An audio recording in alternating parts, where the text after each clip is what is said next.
বেরিয়ে পড়লাম ব্যাঙ্গালোরের উদ্দেশ্যে।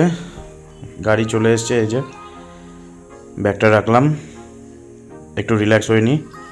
রাস্তায় যেতে যেতে এই যে কলকাতা শহর আপনাদের দেখাচ্ছি। অনেক দিন পর আসলাম কলকাতায়।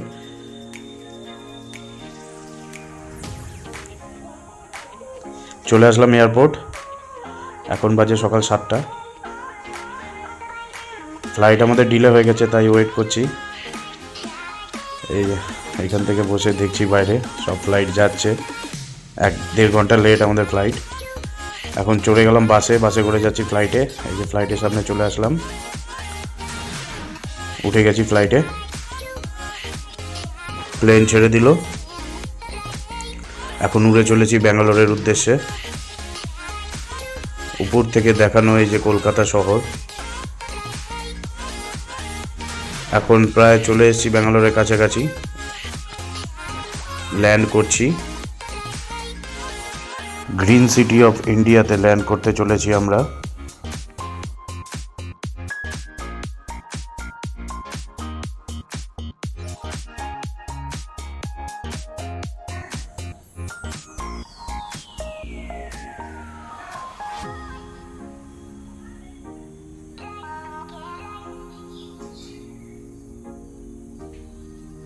পৌঁছে গেলাম ব্যাঙ্গালোরে।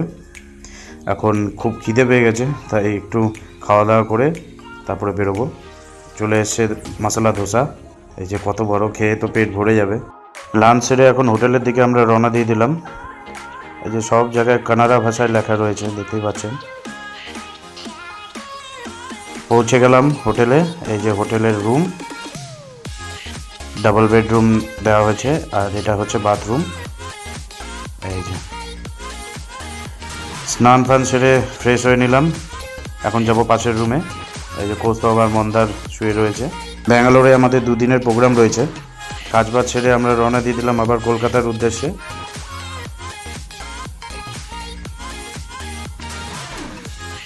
ওয়েদার খুব ভালো ছিল ব্যাঙ্গালোরে, মানে সারাদিন যদি রোদও থাকে, বিকেলের পর থেকে বৃষ্টি হয়। আর এখানে রোদ বলতে কি 2-3 ঘন্টা একটু গরম লাগে, তাছাড়া ওয়েদার খুবই সুন্দর। সারা বছর একই রকম ওয়েদার থাকে। তো যাকে আবার যেতে হবে গরমের দেশে। মেঘের মধ্যে দিয়ে আমরা চলেছি কলকাতার উদ্দেশ্যে। এই যে পাহাড় একটা দেখা যাচ্ছে, জানি না কোন জায়গা। পৌঁছে গেলাম কলকাতা। এখন ল্যান্ড করছি কলকাতা এয়ারপোর্টে। এখান থেকে তারপরে আবার রাতে ট্রেন ধরে ফিরবো রায়গঞ্জ, রাধিকাপুর এক্সপ্রেস। তো দেখা হবে পরের ভিডিওতে। দেখতে থাকো আমাদের চ্যানেল দ্য ফ্যামিলি ম্যান। ততক্ষণের জন্য bye, tata. I look at you and it's easy to see you are that someone I've been trying to meet. I got your number, won't you pick up the phone? Don't leave me hanging on the dial tone. Think back